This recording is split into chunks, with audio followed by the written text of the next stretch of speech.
Hello mga kuis, magandang buhay. Tara, samahan nyo nga po ako ulit sa buong video na to. Ngayong araw nga mga kuis ay magpapakatitong ama nga muna tayo for today's vlog. At habang naghihintay nga kami sa tatay nitong bata na to mga kuis, pamangkin ko nga po pala to, anak to ni Jason. Siya nga po pala ay si Amara. At ganito po pala, maging isang ama, gagawin mo ang lahat, malibang mo lang ang iyong anak. At mamayang gabi nga mga kuis ay uuwi nga namin to si Amara sa Tarlac. At dadalhin nga namin siya doon sa bahay nila Ate Sheila na asawa ni Kuya Furlan at aalagaan nga po siya doon ni tita niya Melody. At habang hinasayaw-sayaw ko nga tong bata na to kanina mga kuis, nakatulog na nga kaya nilatag ko nga muna siya dyan. At napasarap na nga yung tulog ng bata mga kuis at tinutukan ko nga siya ng electric fan. At fast forward nga tayo mga kuis, pabiyahin na nga kami ng gabi na yan, pauwi ng Tarlac. At hindi ko na nga nabidyohan lahat mga kuis kasi nga po hawak ko kanina sa tricycle si Amara. At sa ilang oras nga naming pagbabiyahe mga kuis ay nakarating na nga kami dito sa Victoria. At sa mga oras na yan mga kuis, habang nagbabiyahe nga kami ay binibidyohan ko tong mag-ama. At pinalitan na nga ako dyan ni Jason mga kuis sa pagkarga kay Amara, kaya nga po nakapag-video na naman ako. At nandito na nga kami mga kuis sa Pora Tarlac. Papasok na nga kami dyan mga kuis at kami nga po ay tuloy-tuloy na sa aming pagbabiyahe kasi nga po wala namang traffic. At pagpasensyahan nyo na mga kuis ang aking pag-voice over kasi nga po katabi ko si Amara, natutulog siya ngayon kaya nga po mahina lang ang aking boses. At kailangan nga natin makapag-edit ngayong araw mga kuis kasi nga po wala tayong upload kagabi. At naging busy nga ako maghapon mga kuis kasi nga po may importante rin akong ginawa. At hindi ko na nga pong nagawang mag-edit at mag-voice over. At fast forward nga tayo mga kuis, nandito na nga kami sa San Manuel at bumibili nga po kami sa mga punto na yan ng pandesal at pinalitan ko nga po dyan si Jason sa pagbubuhat kay Amara. At medyo malapit na nga kami mga kuis sa aming pupuntahan at makakarating na nga kami sa San Agustin. At fast forward nga tayo mga kuis, nakarating na nga kami dito.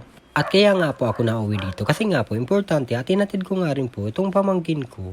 At kailangan nga rin alalayan ni Jason mga kuis sa pagbubuhat. At bilang mabuting kapatid at dito mga kuis, gagawin natin to for today's video. Cheers! At pagdating nga namin mga kuis ay kinuha nga sa akin agad ni Talia si Amara. At tamang sunod-sunod nga rin dyan si Auntie Juanita mga kuis kasi nga po tinitingnan niya si Amara. At fast forward nga tayo mga kuis, nagutom nga tayo kaya kumain tayo for today's video.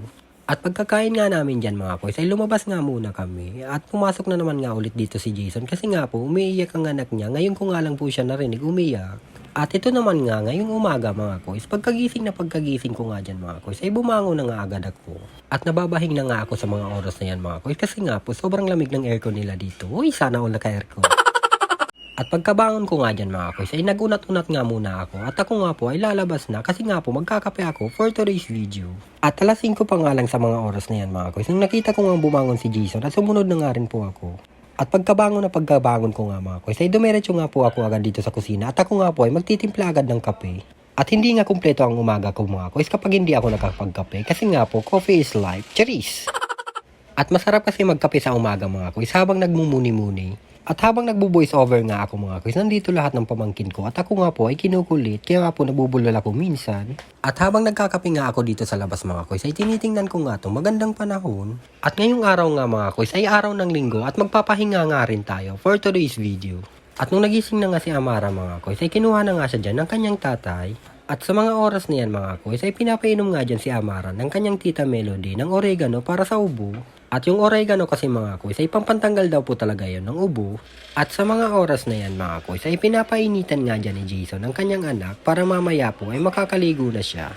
At habang nag-uusap nga kami dito mga kuis ay inutusan nga ni Melody si Francis na pumunta nga doon kay Ate Jenny. At mahihiramin kasi doon kay Ate Jenny mga kuis na panglahid sa likod at dibdib, di ko nga po alam kung anong pangalan nun. At sinisipon kasi yung bata mga kuis, kailangan daw lagyan nun para mabahin yung bata at para daw mailabas yung sipon. At pasintabi na nga lang po sa mga kumakain sa mga sinasabi ko. At sa mga oras na yan mga kuis ay dumating nga dito yung anak ni Ate Jenny at kinuha nga siya dyan ni Melody. At hinatid nga siya dito ni Bea at ang kasama nga ni Bea for today's video ang anak nila Luging Hapon na si Ampang. At nagalit pa nga dito sa akin si Ampang kasi nga po tinuto ko sa kanya yung camera. O kininamot ka no? Kinaw? At sa mga oras na yan mga kuis, kasama nga dito ni Jason si Amber. At galing kasi si Jason doon sa bahay nila Kuya Jomar kasi nga po hinatid yung padala niya. At sa mga oras na yan mga kuis, nandito na nga yung mga pamangkin ko at naglalaro nga kami for today's video. At ako nga minsan mga kuis, napapaisip nga rin ako kung when ako magkakaanak. Cheers! At sa mga oras na yan mga kuis, ay pinupunasan nga ng kanyang tito Jason si Allison. At nagbabanding na nga dyan sa mga oras na yan yung magpinsan. At magiging titong ama na nga lang tayo for today's video. Cheers! At sa mga oras na to ay bumalik nga dito si Bea at ang kasama nga niya yung asawa ni JM. At binabanding ko na nga po dito yung mga pamangkin ko kasi nga po di ko na naman alam kung kailan naman po ako makakabalik dito.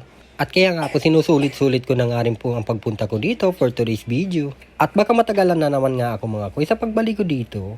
At napaka-busy ko rin kasing tao mga koy at marami rin kasi akong ginagawa sa buhay. At wala na nga rin akong time sa ibang bagay. At sa mga oras na yan mga koy ay tinutulungan ko nga dyan maghiwa ng mga rekado si Ate Shea at binabalatan ko na nga dyan yung gabi. At sa isang trabaho talaga mga koy, kailangan na itulong-tulong para mas mabilis tayong matapos sa ating ginagawa. At habang nagbabalat nga ako ng gabi mga koy, nandito naman nga nagchichismisan yung dalawa kong chismosang hipag, charis! At habang pinagpapatuloy ko ang aking ginagawa ay nakikinig nga ako sa dalawa kong hipag na chismosa at 3 tao na nga ang nalait nila, charot! Hoy, joke lang yun mga koys kasi nga po nag-uusap lang sila kung paano mapapasarap ang ulam namin for today's video. At habang nag-uusap-usap nga sila doon ay pinagpapatuloy ko na nga lang ang aking ginagawa. At pagkatapos ko nga sa aking ginagawa ay binuksan ko nga itong pinapakulong karne. At nung paglabas ko nga po mga koy sa likod ay nakita ko nga po dito si Uncle Mario at naguhugas nga po siya dito sa may poso. At sabi ko nga kay Uncle Pultak, ibibidyohan ko siya at kasama ko siya dito sa vlog. At nung nakaluto na nga si Ate Shea mga koy, ay tinawag na nga kami kasi nga po kakain na nga kami. Ang ulam natin for today's video mga koy ay sinigang na baboy.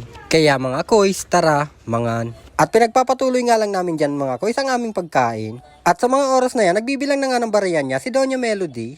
Hoy, sana all! O siya mga koys, hanggang dito na nga lang ang vlog na to. Kung sakali man dumaan sa inyo ang video na to, paki-like, share, and follow naman. Maraming salamat sa inyong panonood. Paalam!